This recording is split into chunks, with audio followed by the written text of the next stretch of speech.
என்ன டைமுக்கு சாப்பிடணும், இதுதான் இன்றைக்கி டாப்பிக்கு. சிம்பிளாக முடிச்சிடுறேன். காலையில் 8-9 மணிக்குள்ளே சாப்பிட்ணும், மத்தியானம் 2 மணிக்குள்ளே சாப்பிட்ணும், நைட்டு 8-8:30 சாப்பிட்ணும், மேக்ஸிமம் 9 மணிக்குள்ளே சாப்பிடணும். புரியுதா?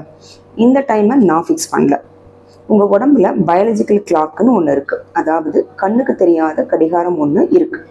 இது இயற்கையின் விதி. அதன்படி பார்த்தா நீங்கள் எப்போ சாப்பிட்ணும், எப்போ எந்திக்கணும், காலையில் எப்போ தூங்கணும், இதெல்லாம் ஃபிக்ஸ்டு. இதை நீங்கள் மாற்ற முடியாது. மாற்றினீங்கன்னா நோய் வரும், அதையும் யாராலையும் தடுக்க முடியாது. புரியுதா? உங்கள் உடம்புக்குள்ளே 12 முக்கியமான உறுப்புகள் இருக்குது. அக்குபங்க்சர் தியரியின் படி பார்த்தீங்கன்னா இந்த ஒவ்வொரு உறுப்புக்கும் அதிகபட்ச திறனோட வேலை செய்யும் தன்மை இருக்கும். அது எப்போன்னு பார்த்தீங்கன்னா 2 hours இருக்கும். ஒரு உறுப்புக்கும் 2 மணி நேரம். ஸோ 24 மணி நேரம் கணக்கு. புரியுதா? அதன்படி ஸ்டொமக்கோட டைம் எப்படின்னா காலையில் 7லேருந்து 9க்குள்ள. ஸோ அந்த டைமில் நீங்கள் கண்டிப்பாக காலை உணவை முடிச்சே ஆகணும், அதுக்குள்ளே சாப்பிடணும்.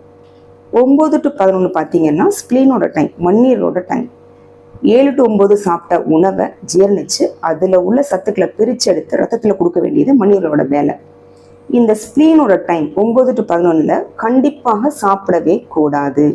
அந்த டைமில் சாப்பிட்டீங்கன்னா சுகர் வரும். சுகர் பேஷண்ட்ஸ் எல்லாரும் யோசிச்சு பாருங்கள், இல்லை மற்றவங்களை கேட்டும் பாருங்கள், இந்த டைமில் தான் சாப்பிடுவாங்க. புரியுதா?